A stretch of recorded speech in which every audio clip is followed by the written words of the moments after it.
Is it unusual to start at 5? No. Okay.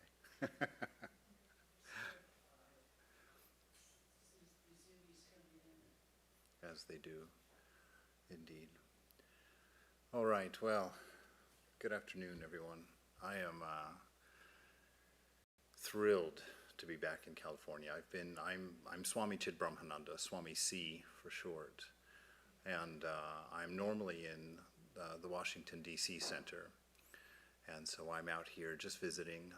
Most of my spiritual roots are out here in San Francisco and here in Hollywood. So I'm out for a visit. And I'm in my favorite temple, in probably my favorite space. And so when I was asked to do a class today, first of all, of course, I always kind of chuckle at that whole idea, but I thought, well, if I'm in my favorite place, maybe I'll just talk about my favorite ideas, my favorite topics, the things that really I give credit to changing my mind the most. And I guess I've been in the order now, what, 22 years? Something like that. It's been a lot longer than it seems. One of those things, as you grow older, you start talking about the past like, 30 years ago, and the first time you say that, it's quite a shock to the system. And that's how I feel about saying I've been in the order for 20 years. I took my sannyas in 2012, so I'm young as a Swami, and which is one of the reasons that I chuckle at the idea of doing these classes. And so I tend to see myself as a cheerleader. I always try and introduce myself that way more than a teacher. I have had so much fun in my spiritual life, even in the times that were quite difficult and trying. It's been fun seeing it as a puzzle and trying to see the validity of the things, the truths that you hear. Someone tells you all is one, there is God alone, God without a second, one with no second. To try and live a life from day to day with those ideas in your mind, it's hard to be convinced of them, it seems. It seems like, well, where's the evidence for that? It's so clear that all of you are here and that I'm here, so obviously there's more than one.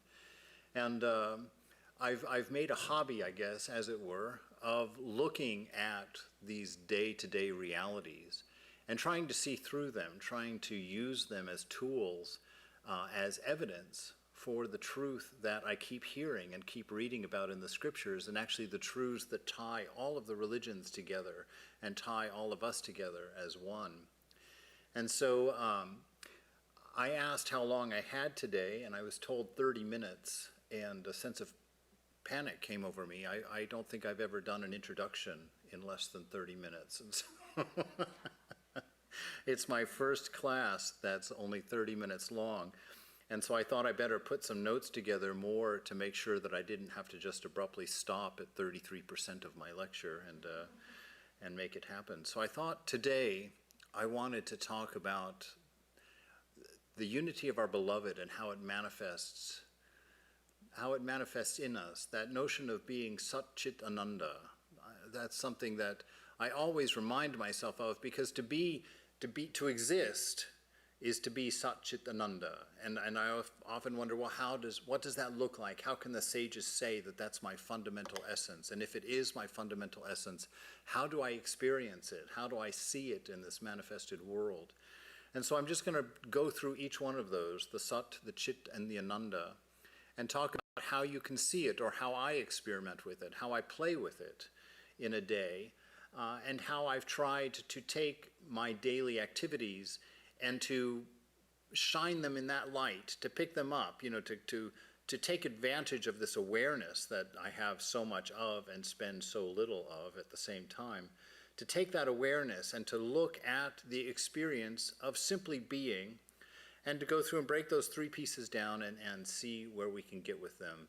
They, like I said, are my favorite ideas, so I'm sure if you have heard any of the other talks I've given or any of the vlogs that I do, you've heard it before, but I always take the excuse, that Thakur, when you take all the repetition out of the gospel, it goes from 1,000 pages to like 200 pages, and so Repetition is necessary mostly because we don't get it. You know, we hear these things and we have to hear them again and we have to hear them again. I have this notion that that's the reason that there's day after day. Like each day, Mother's waiting for us to live one perfectly. And as soon as you live one day perfectly, you're finished. You go home. And if you didn't, well, you're going to wake up tomorrow and start again. And it's just going to keep going on and on and on until that one perfect day. And I boil that down to the mantra also. I was told one time by my teacher that the reason we repeat the mantra is that you have to say it at least once in your lifetime perfectly, with an actual understanding of what it means, with an actual heart that feels the depth of the sacredness and of the reverence that it produces inside, that just a single repetition of that mantra in a perfect way is all you need. Then you're finished. Until then, you just keep going, counting them one after the other. And that really helped me actually to start paying attention to each one instead of just trying to rattle off, a certain number of them. So by the grace of Mother, we'll go forward and talk about these things. That's a beautiful picture of Thakur there. And we'll start with Sat, with existence. This I am. I grew up in a Christian household. And when God is asked in the Old Testament what his name is, he said, I am. And in another place he says, I am that I am. And I wondered, what does that mean? Why this I am and then I am that I am? That when he says I am that I am, he's talking about your experience of being. That I am that you feel, he's saying, I am that I am. That sense of being in you. The difference between us and our undiluted self, or the difference between us and the divine, the beloved, is he identifies him or herself simply with I am, and stops there, universal, everywhere present, eternal. There are no other qualifiers necessary, simply I am. And I've taken that very simple idea of I am, and I've added 3.5 million qualifiers on it. I'm a man, and I'm in California, and I'm this old, and I'm this educated, and I like this, and I don't like that. And so my name, at this point, is really, really long and contains a lot of unnecessary things. And as we go along in spiritual life, we just kind of keep knocking off those little adjectives until that day, that wonderful day when we finally come to know that divine bliss of simply being I am. And there's no more me left to get in the way. Suddenly I know my nature. And that is how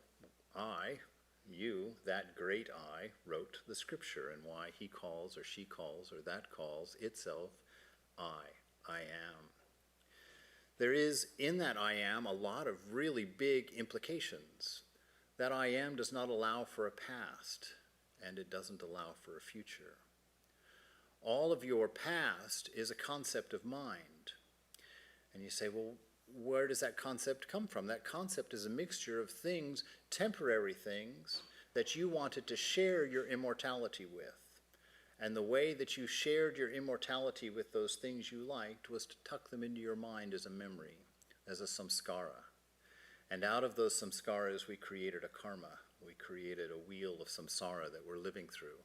Because we allow those memories, those things, those attachments that we've stored in the mind to color our moment, to color this I am at the moment, and give us a different experience of it rather than the blissful, ecstatic ones that the sages experience, that the sages see.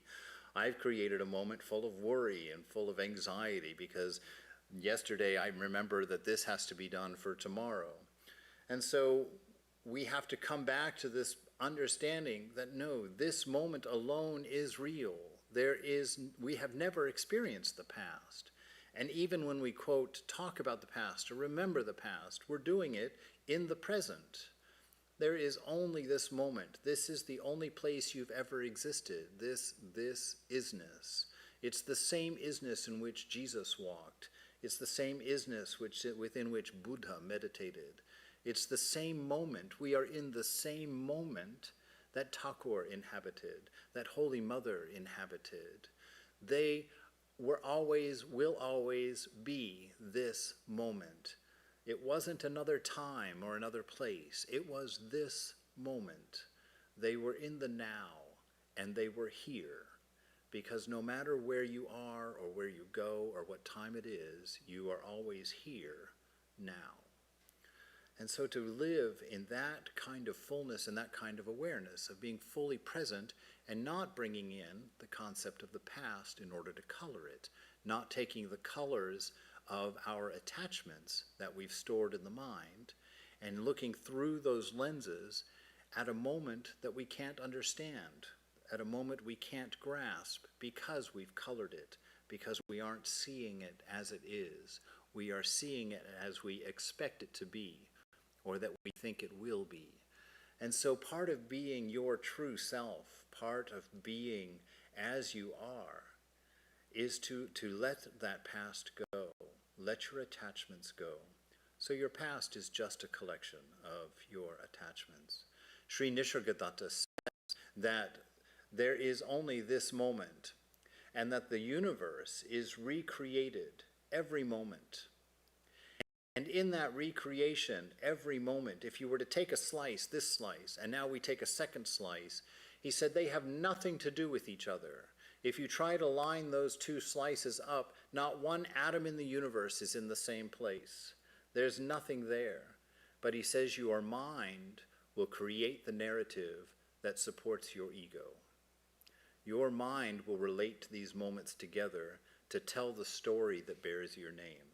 When somebody asks who you are, your mind has woven a narrative from your attachments to explain your existence in this moment and to give you your identity, to give you this moment. And so that support of this ego, which is the I that we talk about when we speak, the I that we either like or don't like in and of ourselves, that small I, that ego, is the thing that we're constantly nurturing. We're living to support it. And it's an endless task because it has no existence in and of itself. It borrows from your I amness. You have to split yourself into two in order to empower that ego, empower that I am. And since that ego doesn't exist, it is eternally insecure, which is why we're always needing.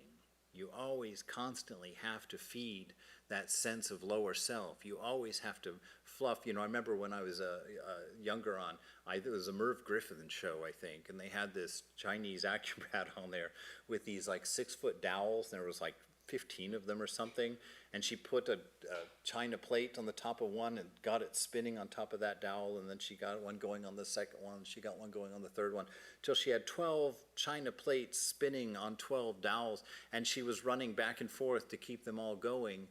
I thought, what a perfect, later in my life, of course, thought myself, what a great example of what it is to be an ego.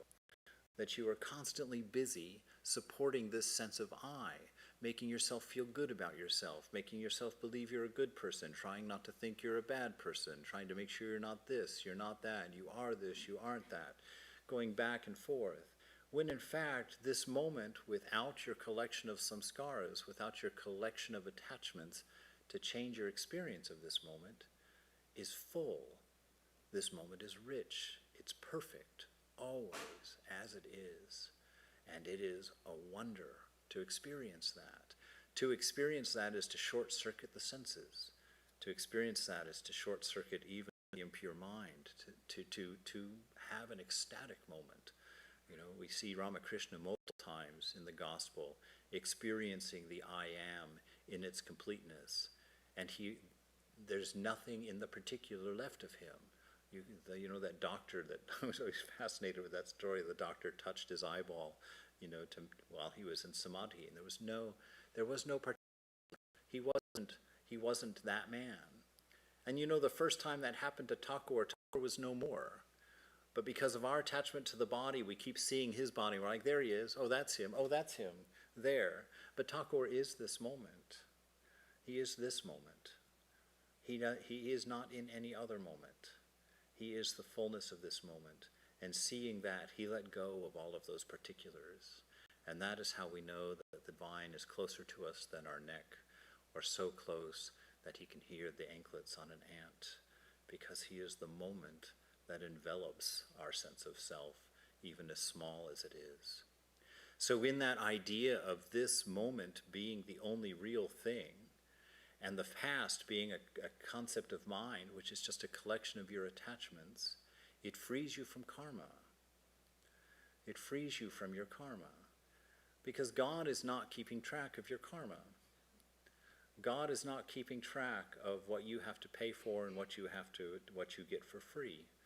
You know that in the Christian scriptures from a verse we'll spend some time on in a minute, where it says love keeps no record of wrongs.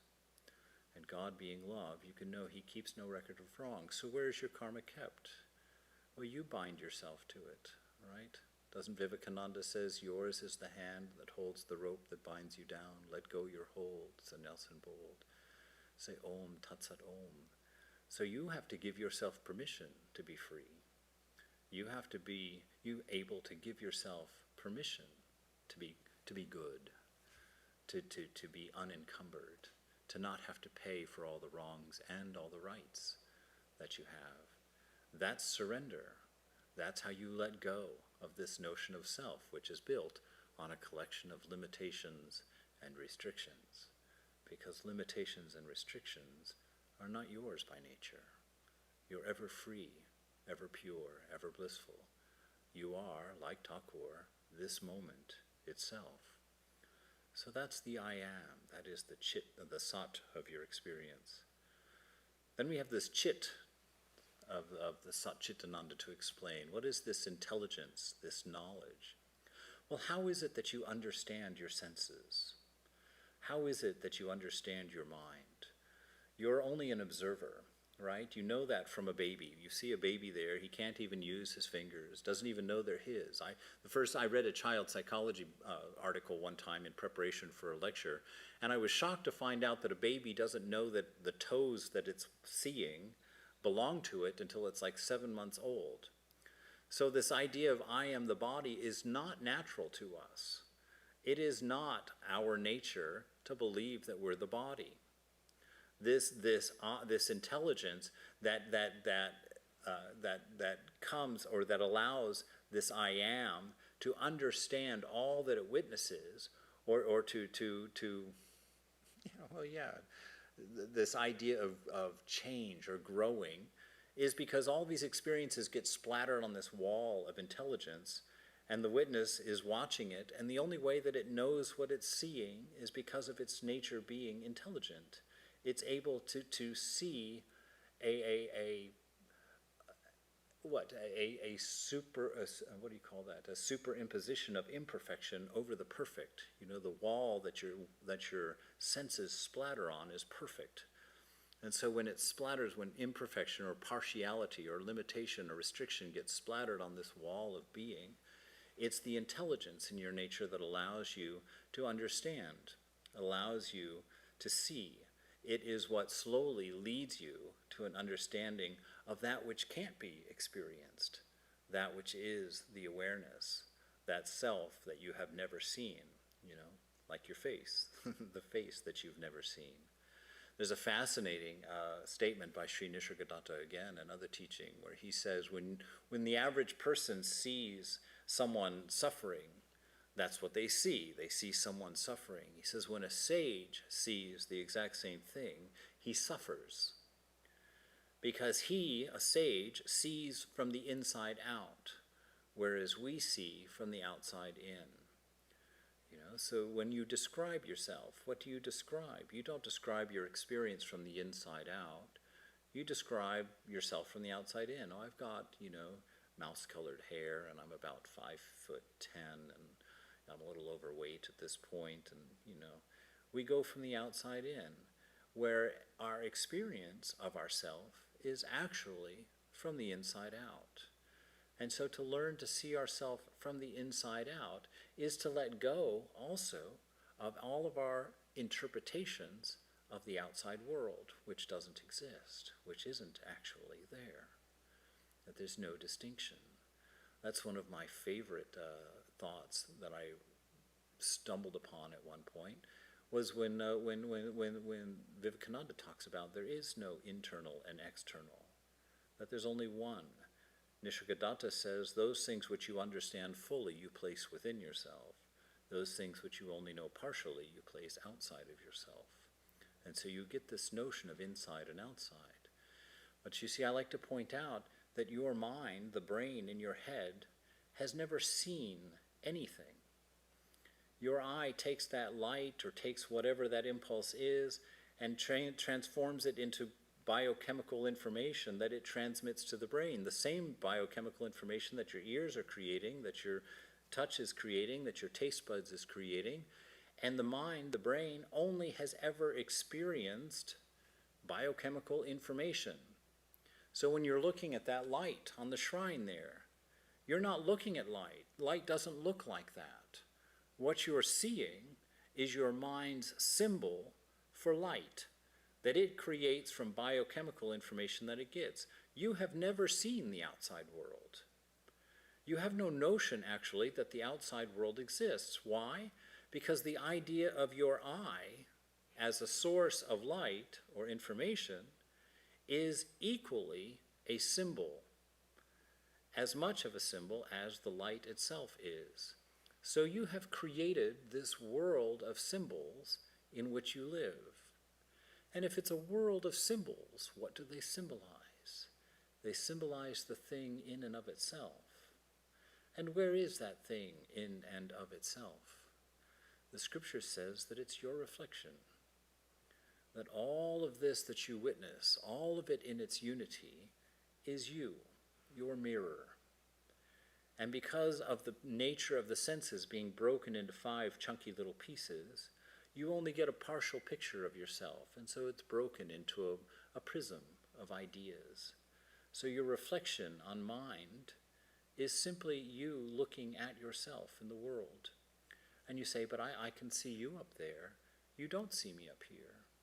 I exist in your mind as if we are in a dream. You have created me based on little pieces of biochemical information, the source of which you do not know, in your mind.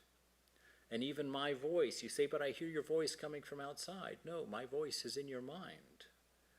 Your ears, apparently, we blame it on the ears, but there's no way to validate the source. I'm in your mind as much as you are in your mind. And all the voices that we see and all the forms that we see are within our mind. You say that, but I know you as a person. What do you know of me but what you know of yourself?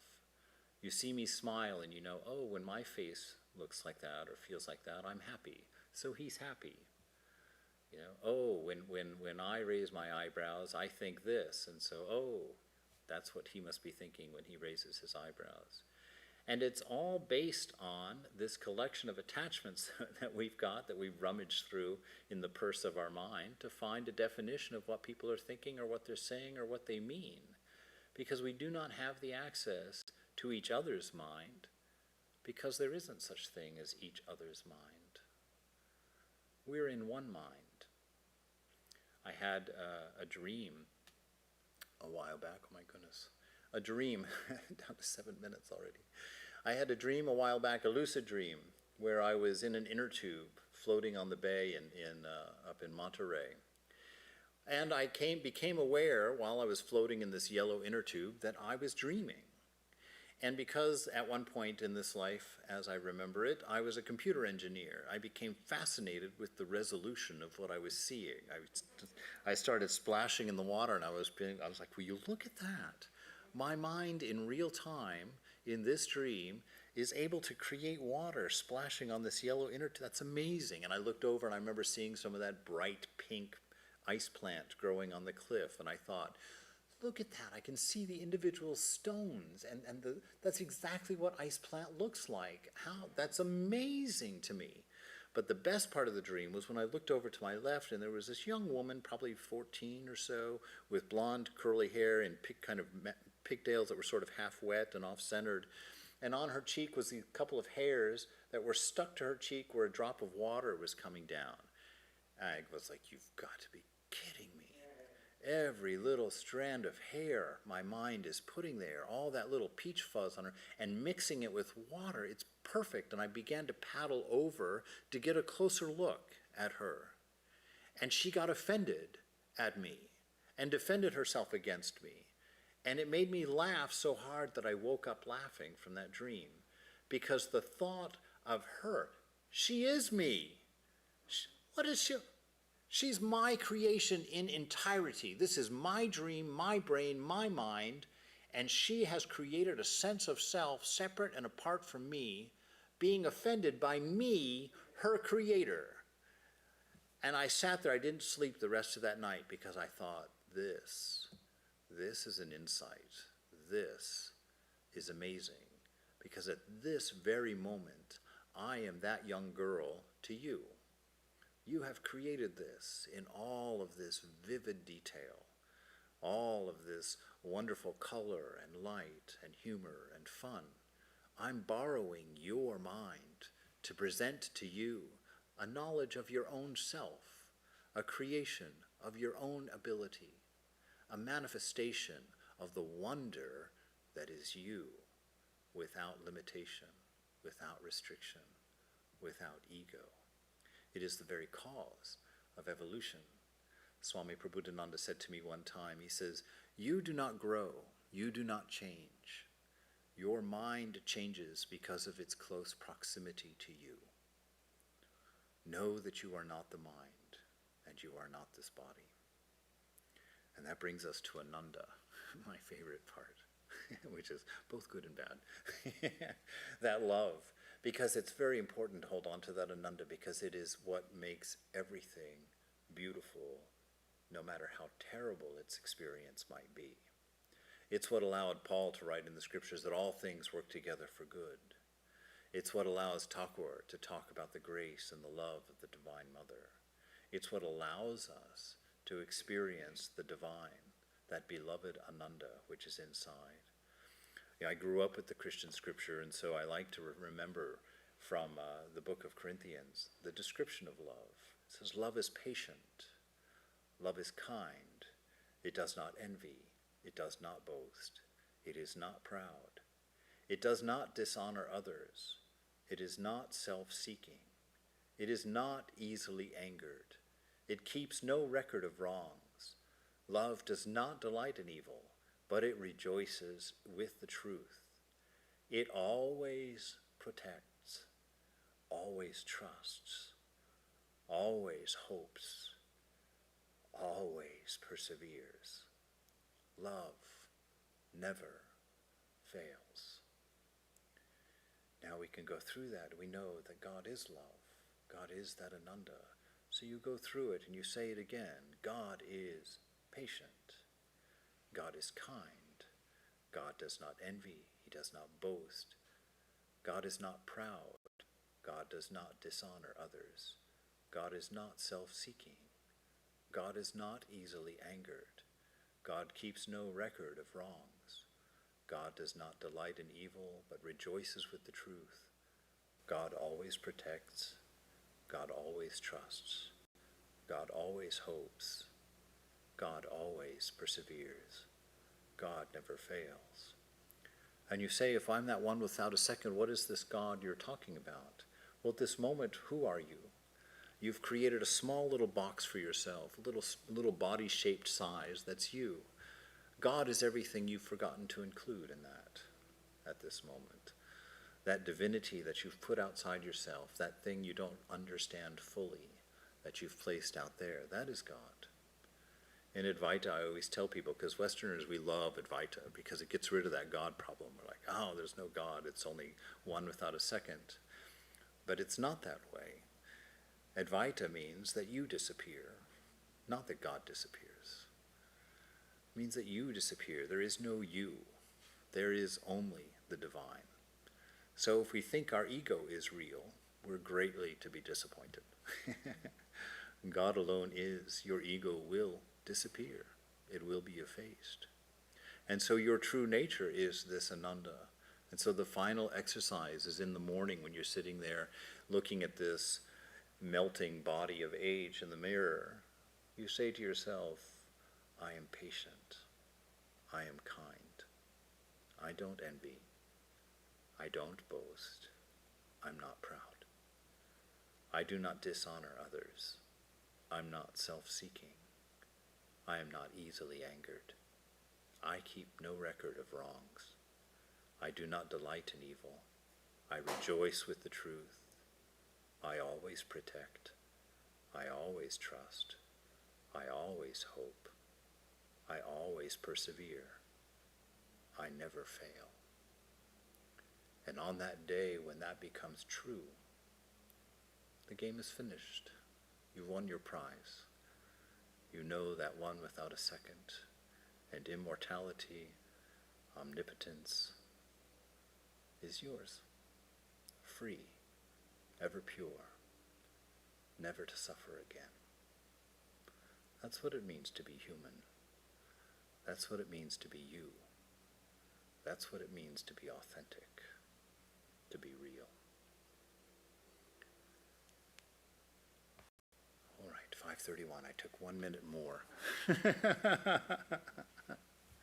Are there any questions or concerns or ideas anybody wants to share or ask?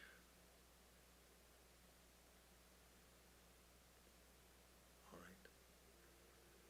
Our prayer to Mother is that this might be true, that we'll see the truth of this, that we'll know this, and one day blow the circuits like Thakur did, to see that divinity everywhere, to be overwhelmed with the truth, to be overwhelmed with Sat-Chit-Ananda.